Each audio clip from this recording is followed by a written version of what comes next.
Welcome back, Meat Militia, and if this is your first time, welcome to our all-new and certainly improved Meat Militia headquarters. Today we are going to do what we're calling the Big Pig. It's going to be a double-decker pork chop sandwich, Mac style. It's time to cook, so fall in.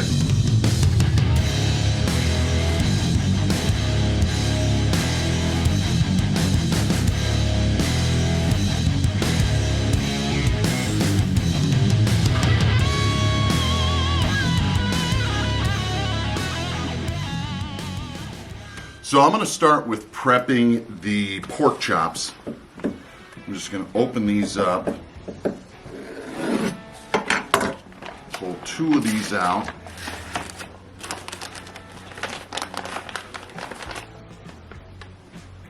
All right, so to start with, I'm just going to trim these up a little bit, take off some of the excess fat. We don't want that on a sandwich. So I'm just going to trim those up. They're lean to begin with, so there's not a bunch, just a little bit of that edge. And then of course, right there as well.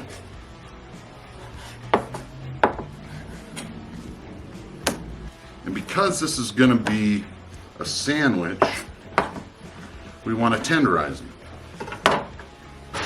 So I've got this little torture device. Perforate some holes in that. Get it tenderized both sides. Not to the point where it's like a cube steak necessarily, but we do want it to be bite through tender on the bun.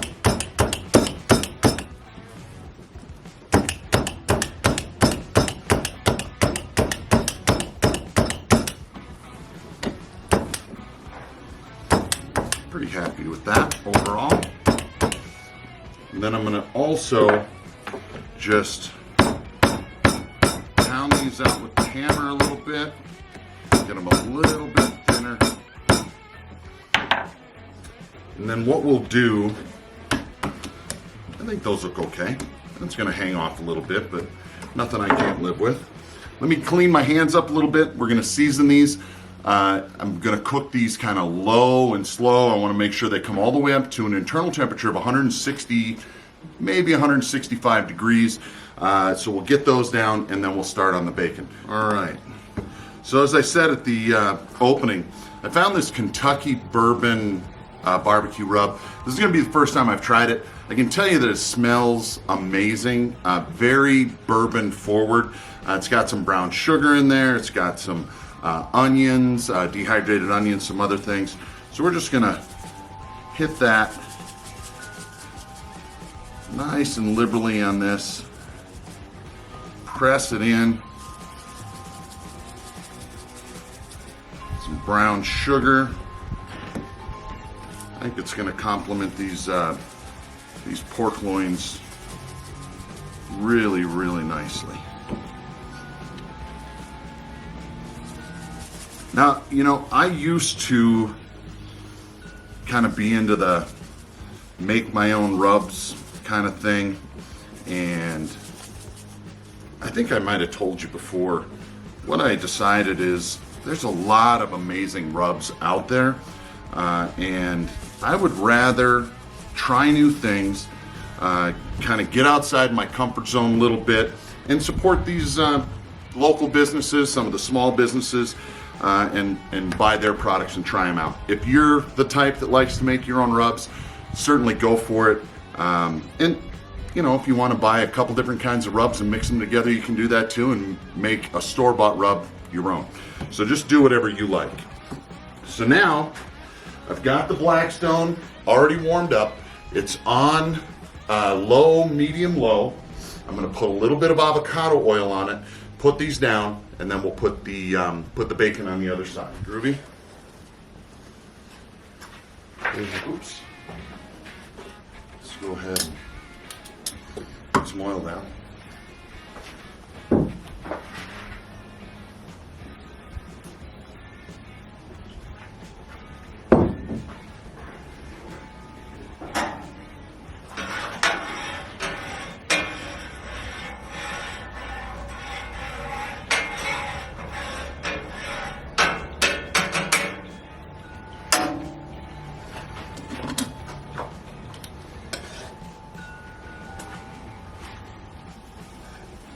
that sizzle.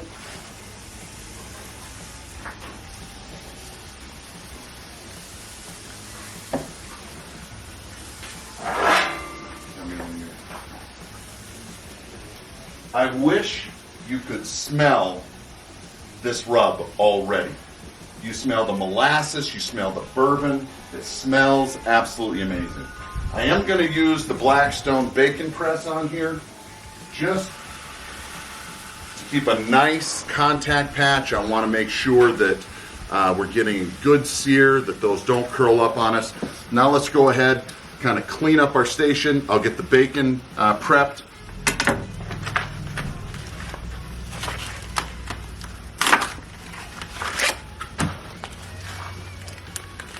Bacon doesn't take much explanation. Certainly, if you don't know how to cook bacon by now, I don't know that there's a whole bunch that I can help you with. We're just going to lay out probably 4 or 5 pieces so that we have enough to put on both layers of the sandwich.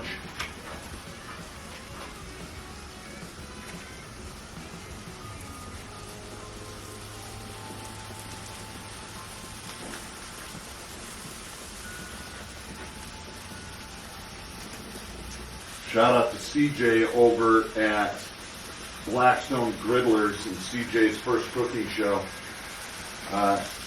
When I said, if you don't know how to cook bacon, I can't help you. No offense, CJ. I know that bacon can be your nemesis. That looks good to me. I'm going to let that render down nice and kind of medium slow so that we get a nice crispy flat bacon.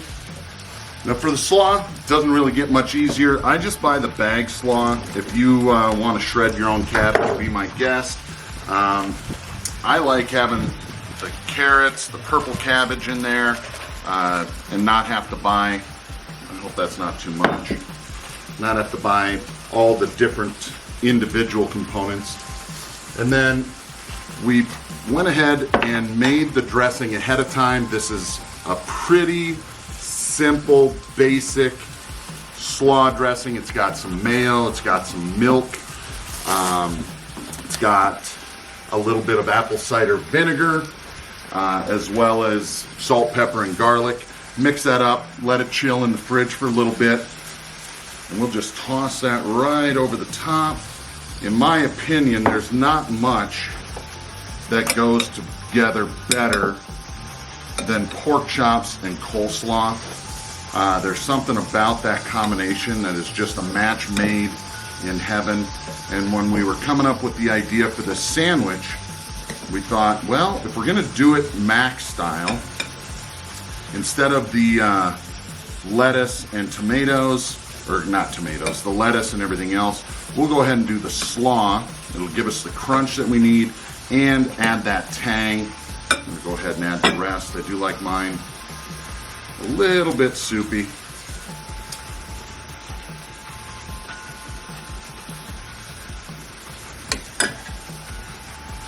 That'll do nicely.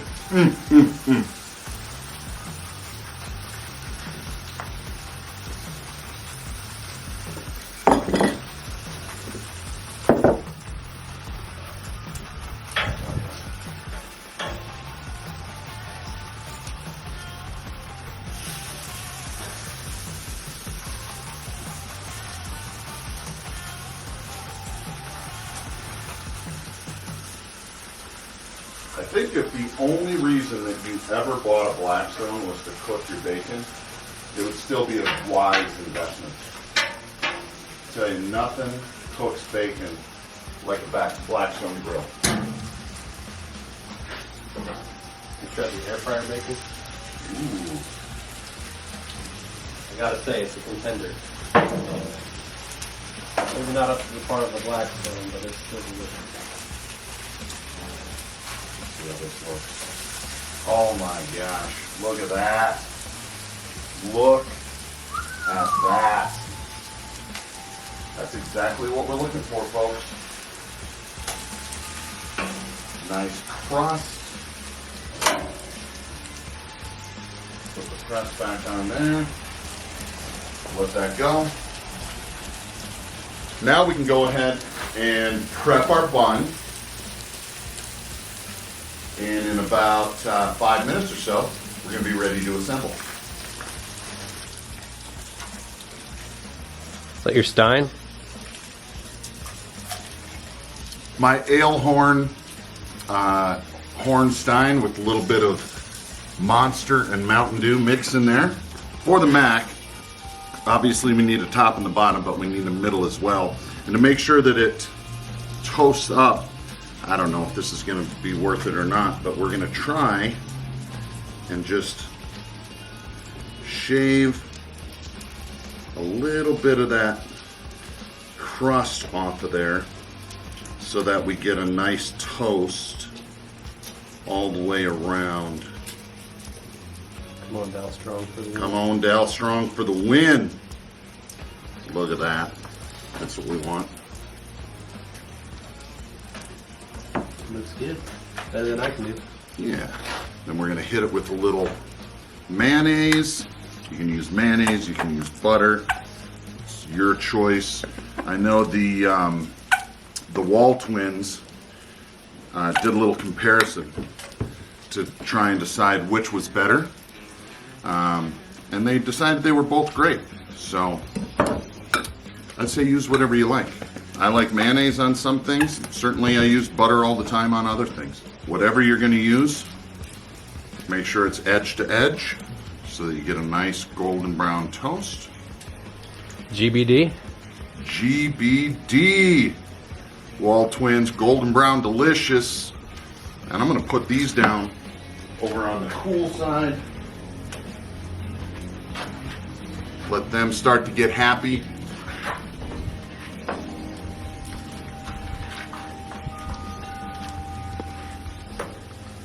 Right there. And then let's pull out my new Lab Tools instant read thermometer. Let's see how these are coming along. Looking nice. 145, 148, 150. So we are almost there, guys. We are almost there. This is going to be crazy, stupid, ridiculous, too. But that's meat malicious style. Look at that. That's perfect. The malicious zone. Are we ready? Are we rolling? We're rolling. All right. So, start with the bottom bun. Hit it with a little mayo. There we go. Then, let's go ahead with our bacon. We'll lay down 2 strips of bacon there. Then let's go ahead and start with this big boy right there. I like that. I like it a lot. Now, let's give it a dollop of slaw right on there. Now, you may notice there's no cheese. I kind of figured with the fat from the bacon, the pork chop, everything else that we have going on, we didn't really need any cheese on this. Not that that would be a bad thing. If you want cheese, certainly put it on there. Put some pickles on there. Now our second bun, look at that toast on that. So is this what makes it mac style, the 3 buns? That's it, baby, double decker. A little bit more mayo. 2 more strips of bacon. Look at how perfect that bacon came out on the Blackstone. It's insane. Now, our second pork chop. Hopefully we don't have another disaster like we had with the Onion burger. with the onion burger, exactly. This one, the pork chops have a little bit more integrity. A little bit more slaw. Yeah, this is quickly becoming insane. I was gonna say this is already bigger than the average burger. We don't even have our top bun yet. A few more pickles. Line those up on there. Make it rain. Top bun. Yellow mustard and pork chops. Give me a little drizzle over the top there. And the piece de resistance, a little bit of Famous Dave's Texas Pit right over the top.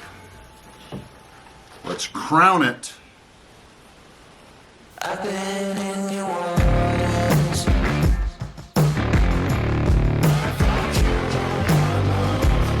I'm looking for sure. I've never been so close before. It's one way or the other.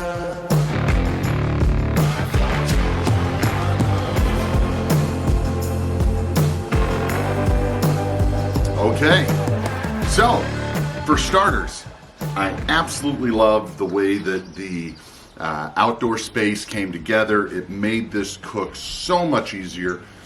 Didn't have to contend with barking dogs and moody babies. We have our own little private space out here, but the important thing is the food. It looks absolutely crazy, smells amazing. Let's see how we did. What was our measurement?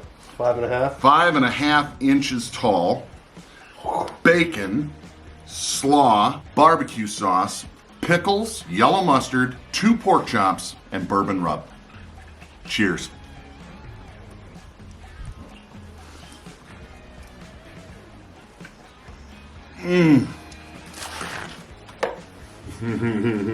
Okay. Very messy. Pork chops are super tender, very juicy. The bacon makes it. That little bit of smokiness that comes through, and then the barbecue sauce and the creaminess from the slaw. These buns were the perfect choice. They held up perfectly. I got to get another bite. Definitely worth the mess. Again, if this is your first time visiting our channel, thank you so much. We absolutely appreciate it. Please consider subscribing, leaving a comment. Let us know what you think. And certainly leave a comment and share with your friends on your other social media outlets. If you're a regular follower, we absolutely appreciate you. Now that we've got the outdoor space dialed in, we're going to be back every week with something new and exciting and different. Trying to think outside the box with ingredients that you can find at your local grocery store. Again, thank you so much. And until next time, get outside and cook.